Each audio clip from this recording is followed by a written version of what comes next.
Wow. Wow. Really? You went there? I mean, I listen.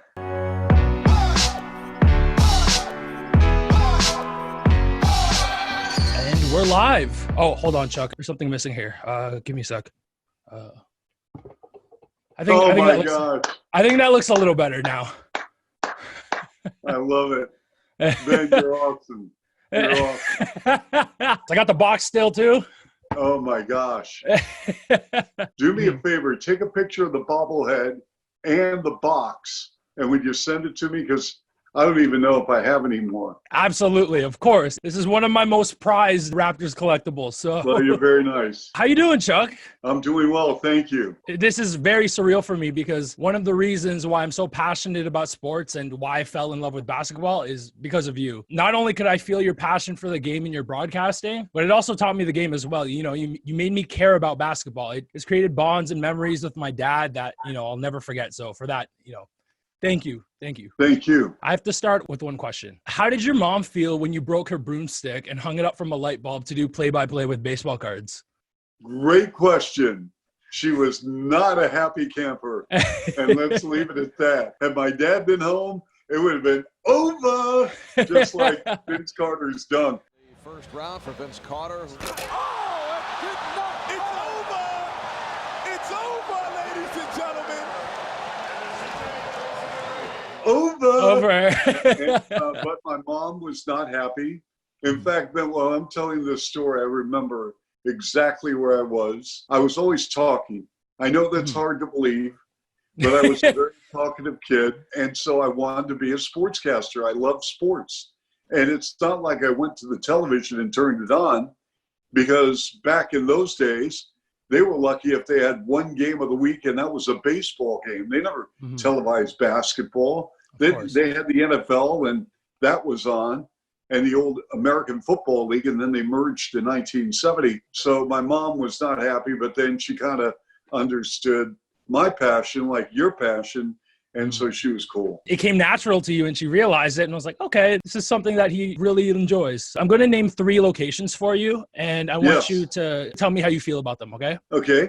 All right, 104th Street and Interlake High School in Mercer Island. Okay, well, 104th Street was the street where KFKF, it was a radio station, and it was a local radio station in Bellevue, Washington, just east of Seattle, in that Mercer Island, Bellevue area. I got a job when I was 12 years old. The radio station was actually located in an outdoor mall. It was just a pane of glass, the window. You could look in and see someone spinning records, and they had the offices in the back. And I walked in, and my mom was doing some shopping. I was locked in to this wire called the Associated Press and United Press International that would spew off information off a ticker tape, off paper. And so I walked in, and I said, I want to work here. And the receptionist says, I beg your pardon? And I said, I'd like to work here. I want to apply for a job. Of course, I was very precocious 6th grader.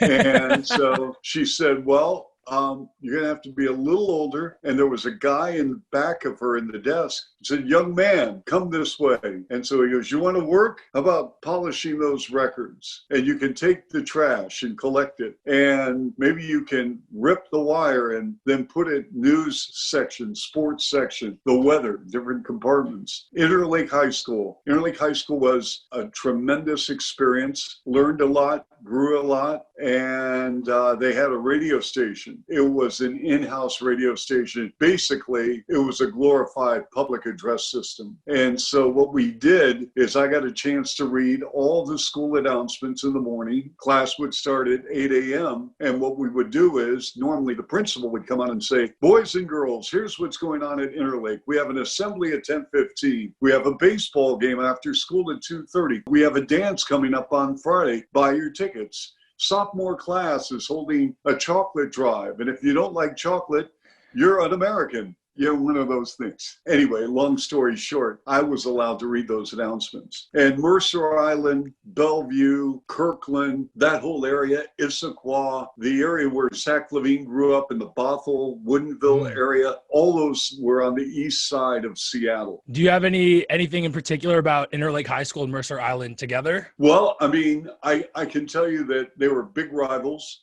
There was the Mercer Island Islanders. I can still see their school colors. They were maroon and white. Interlake and Mercer Island had some fierce games, especially in basketball. Mercer Island was an exceptional high school basketball program. And Interlake had a great football program. And I would think in that during my time, Interlake, Bellevue High School, Mercer Island, those were the big powerhouses during that period. And was that also not the first game you ever called? I'll tell you what, the first game I ever called, halftime, the sports director of KFKF, as I got a little bit older, actually I was 14, and I was keeping stats. It was game of the week. Oh, nice. And he goes, "Go ahead." And I went,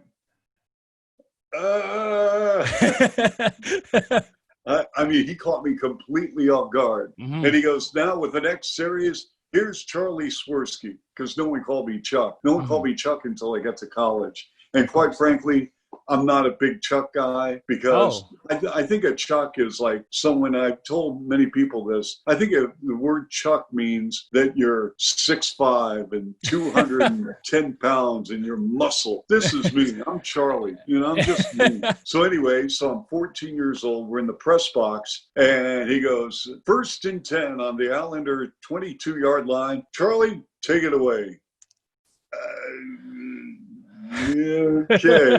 And so he boom. That was the beginning. That's where it all started. That's where it all started. Eventually, you landed an internship at NBC Radio in Cleveland, and you asked the news director to review your tape, and he said something that I believe served as the catalyst for the man you are today. I did. And I won't mention his name. Of course. But again, as I reflect on that period, so I'm doing my internship and I'm working in the sports department. And it was a great experience, unbelievable experience. After my assignments were over, the program technical director who had a studio, he would allow me to walk into the studio and record like a 5-minute sportscast. He would sit me down. He would say, "Okay, 5, 4, 3, 2, 1.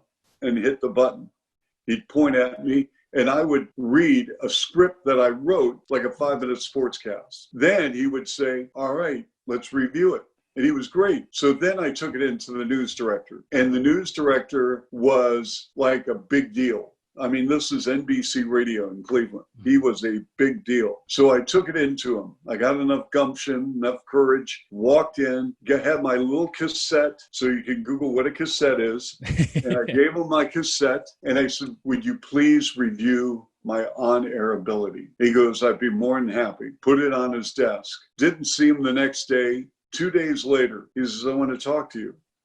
I walk into the office. I'm standing in front of his desk. He's sitting down. And he goes, "You've impressed everyone here with your enthusiasm, your enjoyment of this business. But I think you probably need to, think about going behind the scenes. I've listened to your work. I don't think you're going to make it as an on-air broadcaster." And I was shocked. Now, keep in mind, I always want people to be honest, always, within reason where, okay, I get it. I'm 20 years old and I'm doing this internship and my journey hasn't even really started yet. I'm in the infancy stages of trying to find out what's going on in my world, even though I knew I wanted to be a sportscaster. Here, the news director said, "No, this is not your thing." I was crushed, absolutely crushed, heartbroken. I said, "Oh," and he goes, "Listen, there are a lot of great jobs available, but this isn't one of them." And trust me, it wasn't like I was applying for a job at NBC in Cleveland. Yeah, of course. 20. But I mean, he said, "Your voice is too high. I just think you'd be better off in another position." So I left his office and I went down the hallway to a narrow hallway near the bathrooms and I cried. And I had to collect myself, and I'm not ashamed to admit this. I cried, got my act together like a couple minutes later, finished out the day. And as I think back on that day, I probably wasn't very good the rest of the day because it really altered my mind. I got home. I was living at my grandparents' place during my internship. And I went home. My grandmother knew something was up because my grandmother was probably the most not only intuitive person I met outside of my wife, but she also was probably, when it was all said and done, my best friend, because I could tell her everything. And that doesn't mean that I didn't have a great relationship with my mom, because I did. My father died when I was a little boy.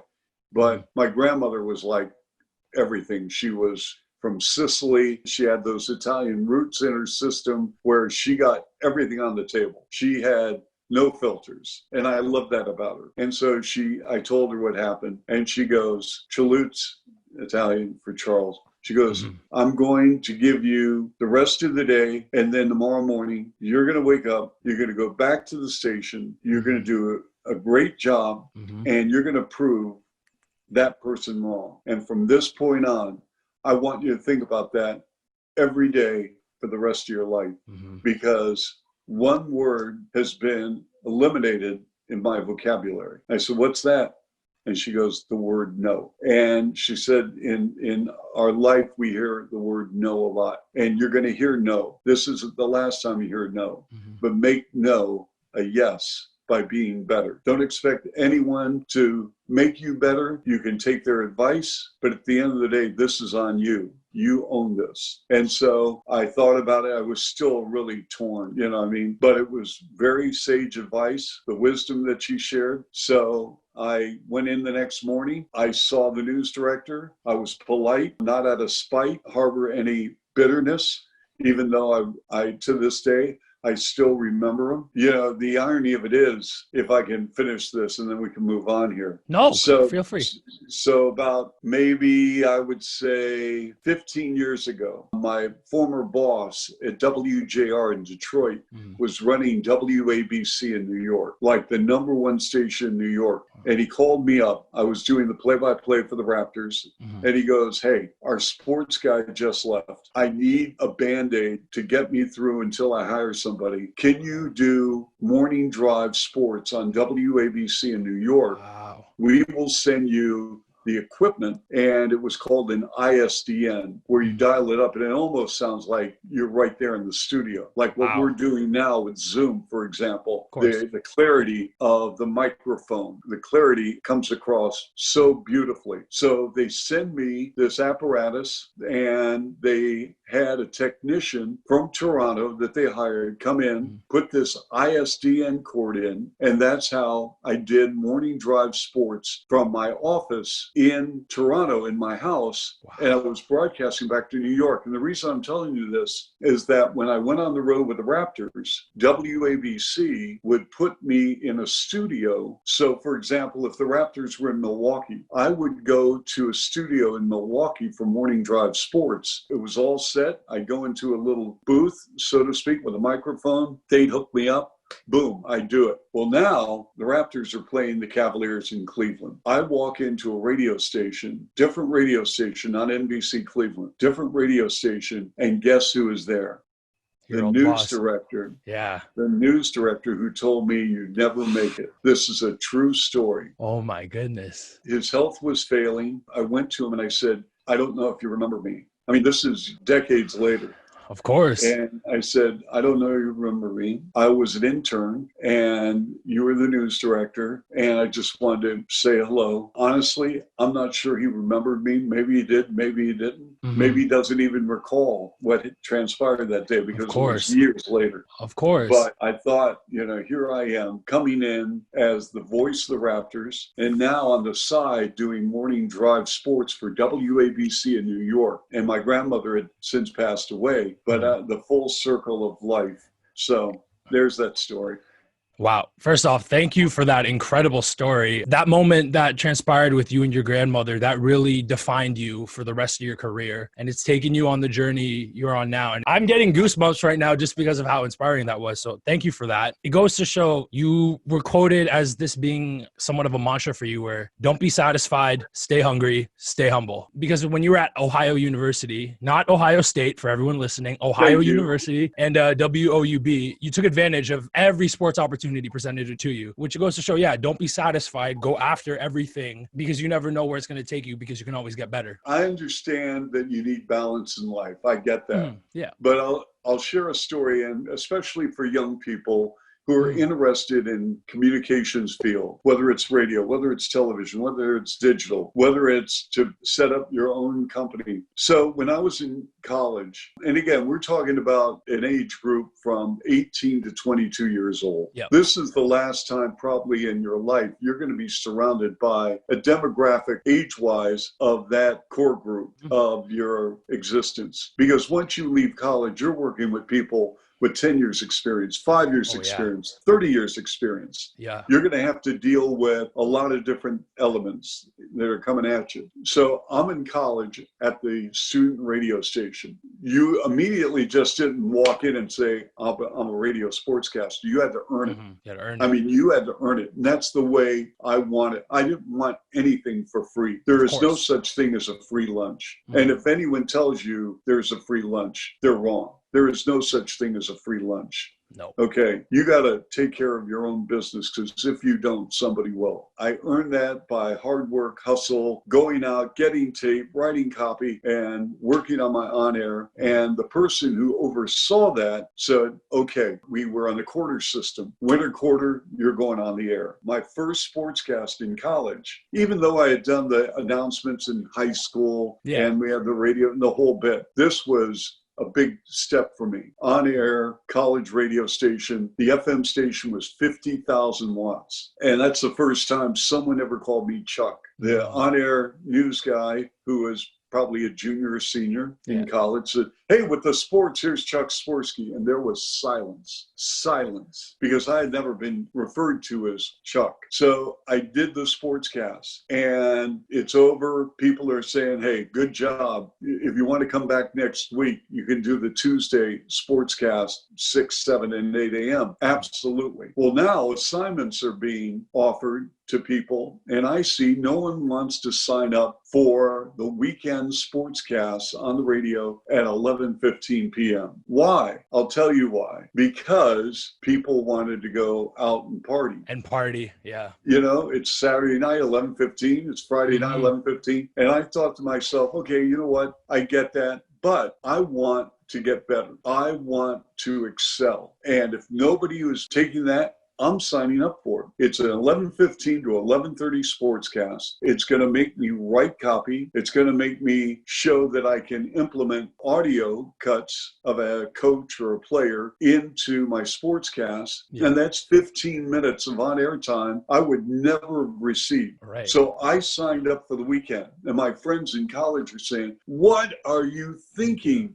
Because you just don't show up at 11 o'clock and do a sportscast. You get there at 8:30 or 8 and start looking at the copy and scores. And so that's what I would do. And from there, it led to other assignments, doing college play-by-play, high school play-by-play for our radio station, WOUB. If I can encourage young people, think about the big picture here. You can always go clubbing, you can always go party, but if you are given a chance to shadow somebody or to do at your local radio station, whether you're flipping discs or whether you're doing sports or doing news, whatever, do it. It goes to show that your work ethic is what will set you apart from everyone else. There's a quote that I love that I always apply to my own life, where when you're sleeping, there's someone else awake trying to take your spot. So that mentality that you approach it with, where you took advantage of every opportunity that came in front of you, it's what led you to where you are now. And that's what eventually got you the job with the Raptors. And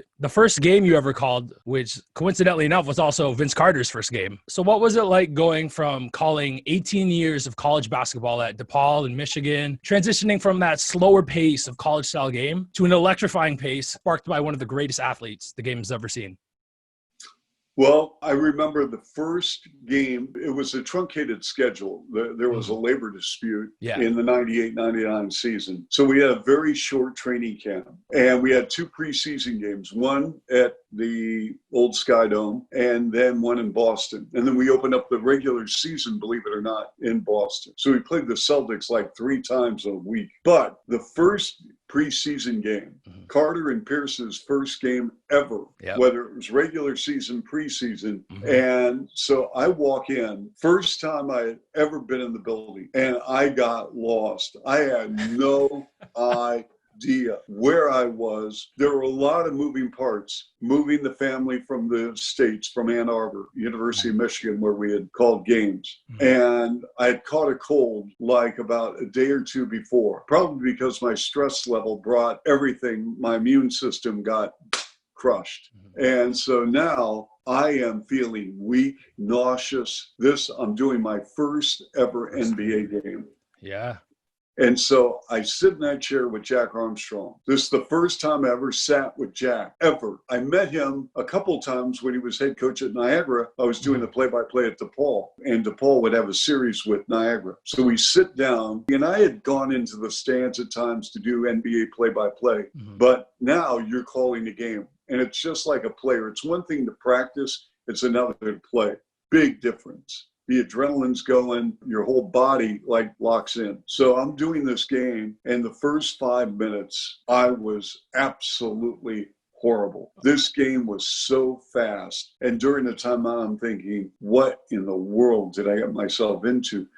This game is fast. I mean, this ball was over the timeline in 4 seconds. We're in college. These are kids in college, and they aren't at the pro level, and they're not the athletes, the NBA level. And, they zip the ball up the floor. But I remember eventually we got in the swing of things, and the radio station carried the games, the Fan 590, got some really good reports on the first game. Second game, it started to grow in our popularity of the team, and because of Vince. And I'm not going to lie, Vince helped, no question. Of course. But after the first game, I was drenched. I was just perspiring because I was ill. I was nervous. I had all these things going through. That's my very first. Now, the regular season first game, the opener, Willis had a big game, Kevin Willis. Think about these players. We had Kevin Willis, Charles Oakley, Doug Christie, Dee Brown, Tracy McGrady was entering his second year. Vince Carter was a rookie. I love that team. We kind of faltered near the end of the season because I think we realized, oh my gosh, like we have a shot for the playoffs in this year. And then the last 2 weeks we kind of unraveled. But I really enjoyed those early Raptor years. It's great how that first game really dictated the pace for you because it made you essentially learn on the fly. Where you're like, oh, okay, this is how quick it is. So it's like, I have to adjust. And it was great that you were able to get those reps in the preseason rather than start right in the regular season. So that was great. Absolutely. Yes. We'll go back to Vince for a second. In 2018, you said that Vince was the greatest Raptor of all time. Do you still believe that? Well, here's my take. Okay. I mean, obviously, DeMar and Kyle, and for a brief snippet, Kawhi. But, when I look at the big picture of what Vince did, I'm wondering where the Raptor franchise would be in the early going had Vince not been a Raptor. Let's say we don't make that trade. Let's say Antoine Jameson would have been a Raptor. Where does this go? Antoine Jameson was a tremendous talent. Great player, but there was something about Vince with those dunks that got the novice, the fan who is showing up just to see what's this basketball game all about. Who is this guy that's wearing number 15? It's over your right shoulder. Who is that? Who is this Vinsanity? This Air Canada Carter? I got to go check him out. And so all of a sudden it just mushroomed. The crowd was electric. Fans started to kind of think to themselves, there's another sport in this country other than hockey. And I think Vince put basketball on the map. Now, if you just talk about longevity and production during a window of time, of course, you've got to look at DeRozan, Lowry as the greatest Raptors ever. But if you think about the big picture here, about who had the most profound effect on the franchise, I think it was Carter. I completely agree with you. It's a debate that depends on the context. You can have very different answers. Like if you talk about longevity and overall impact performance on the court, you would say someone like Lowry. You talk about the most skilled and talented player, you could say Kawhi. But when it comes down to, like you said, the big picture of why basketball is as big and successful as it is in Canada, you have to say Vince. It's questionable whether Toronto would even have a franchise without him. Right. And I mean, there are arguments for all those players. Honestly, if Kawhi Leonard isn't a Raptor, Raptors don't win the championship. I completely agree. And that's not to say that Lowry and DeRozan couldn't have lifted that team to somewhere, but Kawhi Leonard obviously was, the guy's doing the Hall of Fame. Yeah. Right now I would think that DeRozan and Lowry are on the cusp, maybe, because they're going to put numbers up. But I would assume somewhere down the road, Kawhi's a lock. Vince is a lock. Lowry and DeRozan right now probably on the edge a little bit. Right under. I would think that Vince definitely will have his jersey retired. Lowry will have his jersey retired. DeRozan will. Kawhi is going to be interesting. That'll be an interesting situation. So, Chuck, I'm very thankful. I'm thankful for the man who wrote you that infamous letter telling you his favorite food. I'm thankful that it was salami and cheese, because if it was anything else, like, say, I don't know, like figgy pudding, I don't think it would have worked as well. So, to the non-hardcore Raptor fans listening, the origin of the infamous catchphrase, get out that salami and cheese, basically a fan wrote you a letter. I got a letter, and it was a letter. Not an email, but a letter. And it was from a guy, a Raptor fan, who watched the broadcast. And he said, I can't leave the den. I'm watching the game. I'm starving, but I don't want to, leave the television set. Can you give me a sign so I can grab something to eat if the Raptors win? And he goes, oh, by the way, my favorite sandwich is salami and cheese. So I thought, okay, whatever, let's go for it. So the next game, Raptors are up by like 8 points with about 30 seconds to go or so. And I said, get out the salami and cheese, mama. This ball game is over. Get out the salami and cheese, mama. This ball game is over. What's the weirdest letter or request that you've ever received from a fan? The weirdest request. I had a lot of people saying, "Can you put me in touch with Vince Carter because I want to marry him." Okay, well, that's not my thing. So good luck to you. Stuff like, "Can you want to go clubbing? Can you bring Tracy McGrady?" Okay, no, not really. No. Tell me Jack Armstrong's favorite bars on the road, and. No, I'm not going there. Oh my gosh. So just little stuff like that, but it's all good fun. It's all fun. Yeah, that's hilarious. So wow. Raptor fans can be crazy. So yes. You're infamously known as Chuck the Canuck. You became a Canadian citizen in 2008. When we're not facing the Bulls, you still voice your support for the team on Twitter, which is incredible. So before I get into the big question, I need to know, because this has been bugging me leading up to this interview. Did you take the GO train? Yes. Yeah, because from Appleby, because you were in Burlington, correct? Yes, I love Burlington. I love the Appleby. In fact, the DQ was right next door to it. So, I stop at the DQ all the time, all the time. And I would take the GO train, and I love the GO train. It was the best because it dropped you right there, next to Union, Union Station. Got out, called the game, turned around, went back home. It was fantastic. That's awesome. Yeah, I currently work for the Raptors. That's the route I take as well. Although I'll take it to Aldershot, and then from there I'll go over to Union. So yeah, it's so easy because it drops you right off at the arena. My actual big question, what was it about Canada that made you embrace the country so much?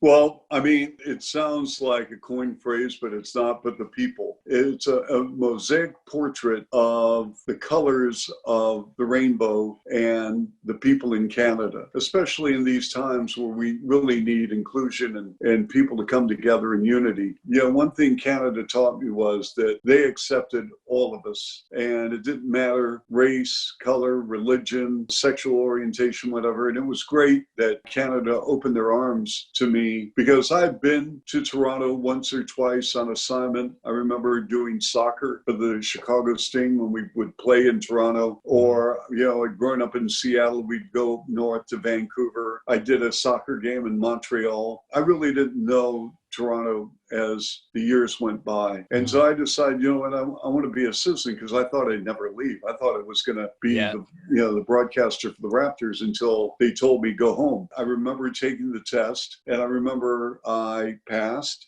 I remember the ceremony, and it was really, really heartwarming. Nice. And ironically enough, the year that you became a Canadian citizen is the year your career came full circle, and you got to return home to the station where your career first started, WCFL, which now WMVP, but this time as a radio voice for the Chicago Bulls. Was it hard for you at all to leave Toronto and to leave Canada? Absolutely. You know, this had nothing to do with the city, the country, the organization. In fact, I'll tell you, walking into Tom Anselmi, who was the vice president, walking into his office was the hardest decision I've ever made. But we had some family things going on that we needed to address immediately. And so we made that decision. Can't look back and say, well, if I could do it again, because when you're in the moment, you're in the moment. Of course. But that 10-year period of time in Toronto was really, really, really special. And I mean, I love the organization. Larry Tannenbaum, unbelievable human being, one of the finest people, without question, probably in my life, outside of my family. He is probably the most influential person, just because it's not like I talk to him or hang out with him or whatever, but just the way I see how he deals with people on a regular basis. And I remember the first time I met him, and he was coming from the locker room after the game. The Raptors actually had lost. This was early Air Canada Center in 1999. He stopped and thanked almost 3 or 4 maintenance people right off the bat. And they're putting chairs away, taking care of the building. And I thought, wow, here is the chairman, and he's taking the time to do this. And I thought, this is the type of person that I want to work for. It's crazy how you have that story, because I have a very similar story. So for the Raptors, I'm one of their hype men. So I'm the ones who like go around the arena and get the crowd pumped up and everything like that. Yeah, I know. I've seen you. Before one of the games, walking around in the concourse, this older gentleman in a suit, he was just walking through, and he was like, hey, how you doing? And I'm like, oh, I'm good. He's like, how's your day been? I'm just like, it's been all right. And, you know, went on his way. And I was like, all right, that was cool. I didn't know who he was at the time. And then one of my coworkers pulled him up. He was like, yo, do you know who that is? And I'm like, I don't know, like a season seat holder or something. He's like, that's Larry Tannenbaum. And I'm like, yeah, that's the owner of the team. I'm like, oh, it goes to show, like, that's the kind of person you want to work for, where he acknowledges every employee, regardless of where they are. Yeah. One last basketball question. What are your thoughts on the current Bulls team? The last time they drafted a guard out of North Carolina, it worked all right for them. So I wish the Bulls were playing in the bubble, because it'd be more experience for Kobe White. And I love Kobe. I think he's going to be a fabulous player. This team is young. This team is growing. This team has some pieces, but this team has also not been able to stay healthy. Therefore, on the floor, honestly, I'm not sure what we have. I want to see this club, the core players, play together. And we've seen a small sample size, and some of it's really, really good. Some of it, they're still trying to figure things out. I look at this team and I'm thinking, they've got some things here, but we need more talent. Obviously, we've got to remain healthy. And now with the new front office, with Arturas Karnisovas, along with Mark Eversley, a former Raptor executive, I think really good days are ahead. We just got to get back on the floor. And, you know, with this NBA world of ours affected by COVID, and again, nothing's official, but I'm thinking probably we won't see really live regular season action now until December. And from what I'm hearing, it's just rumors too. It's like, I don't know if we'll even get fans in the arena until like 2021, which blows my mind. Yeah, I mean, we don't know. I mean, I think a lot depends on if a vaccine is found and it's a reliable one and a proven one. If the serum and the vaccine, it needs time. You just can't, you know, decide in a week, hey, it's going to be at your drugstore on Tuesday. Yeah. Not that simple. No. So I think once people are confident that the vaccine has taken effect and that we've kind of stemmed the tide, then I think we're going to get fans back in. I agree. Okay, Chuck, one last question before we get into our last segment. You have Psalm 46 quoted in your Twitter bio. As someone who's recently rediscovered their faith, it really inspires me to see other people's walk with Christ. So I just want to know, how has God provided you with refuge and strength on your journey? Well, I'm glad you asked this question, so I appreciate it.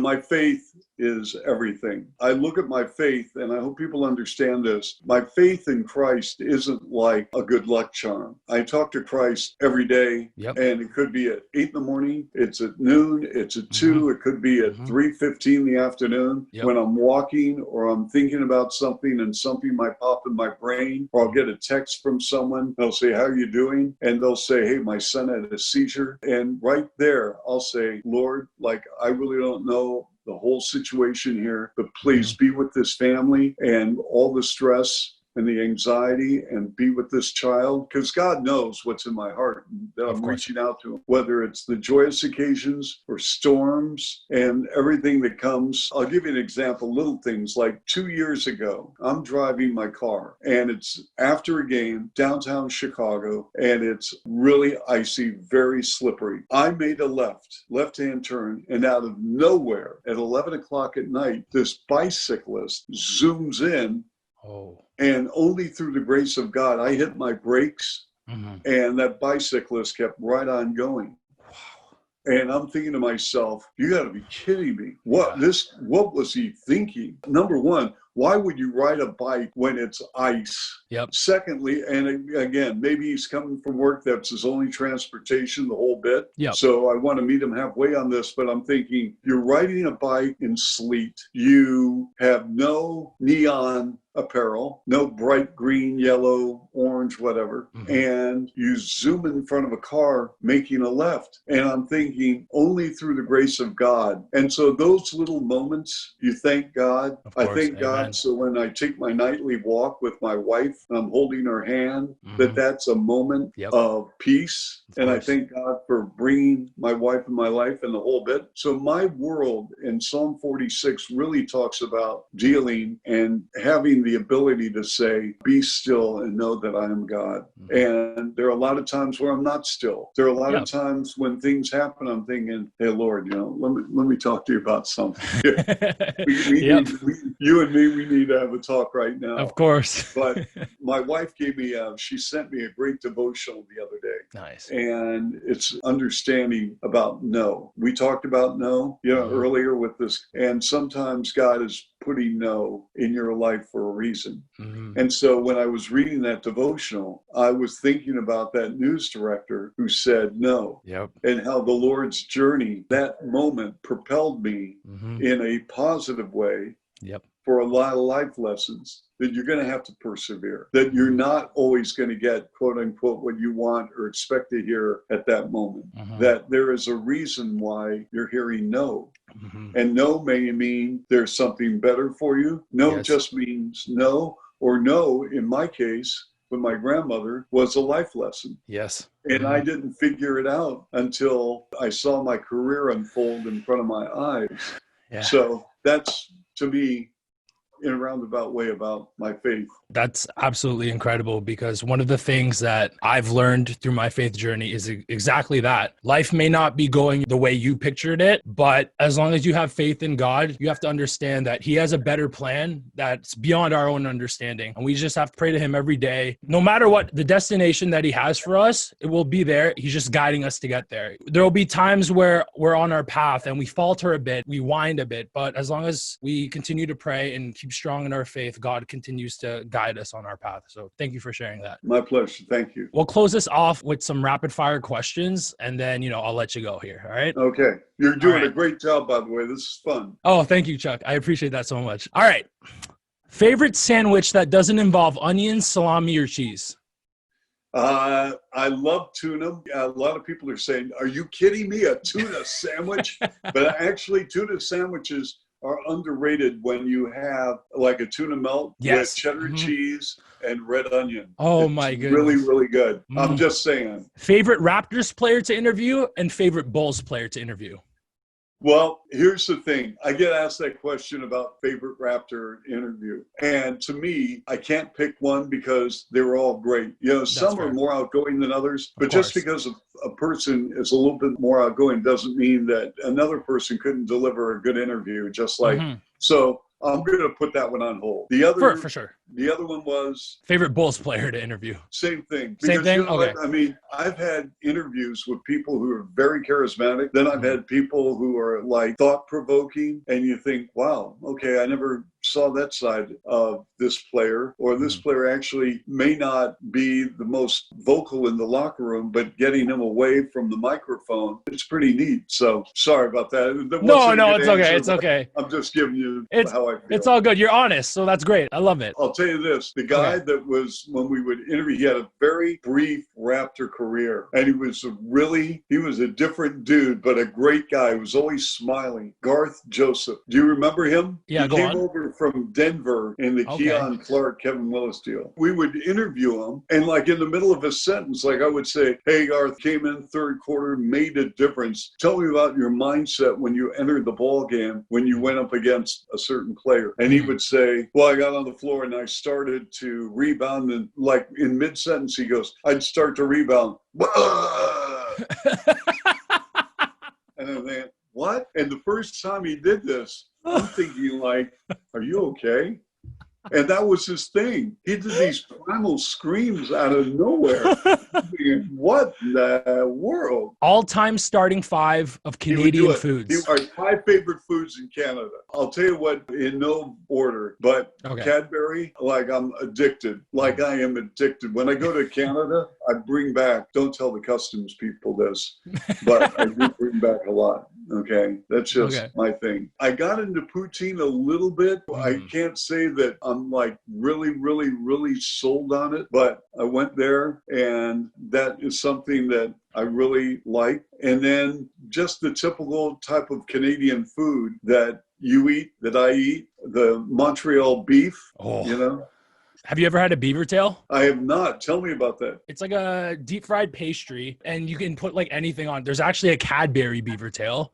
Really? Yeah. So when this whole pandemic clears up and the Bulls come to town, we'll get you a Cadbury beaver tail. All right. Because I feel like that will change your life. Well, you know, the thing is, I got spoiled when I was doing games. People would bring us food all the time because we talk about food all the time on the air. Of course. It was great. The fans were so good to me and our family. And that's why every time I go back to Toronto, it's almost bittersweet because I love calling games there. But then I think of so many memories inside that building. But the great thing is I always want to celebrate that 10-year period because it meant so much to my heart. When everything opens up, first thing on the list, Cadbury beaver tail. Okay. Next question, Vince Carter or Derrick Rose? Oh, wow. Really? You went there?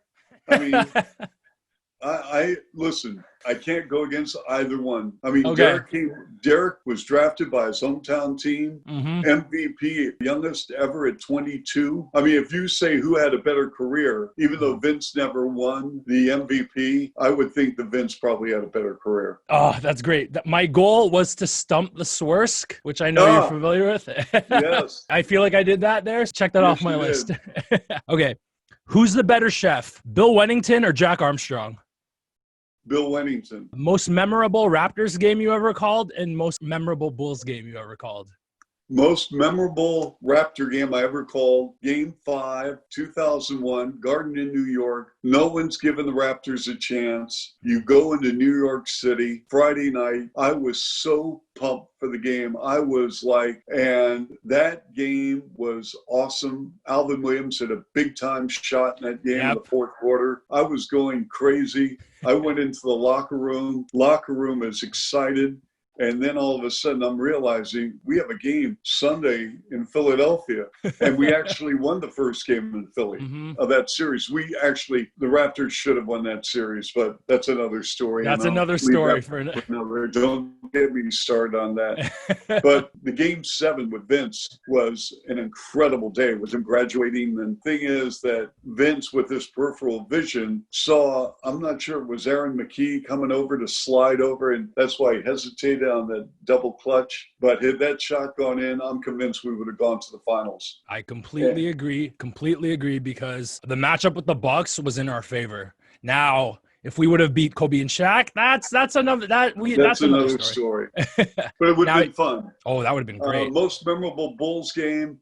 I would say probably game 6 of the 2009 playoffs, Bulls and Celtics. Triple overtime. Joakim Noah raced the length of the floor, dunked it. I mean, it was great. One of the greatest playoff series of basketball that I've ever watched in my life, because there were so many overtimes in that series. That must have been fun for you to call all those games. It was one of the best playoff series, and the Raptors 76ers series was great. Well, congratulations, Chuck. You've passed the Friends with Ben Rapid Fire Gauntlet.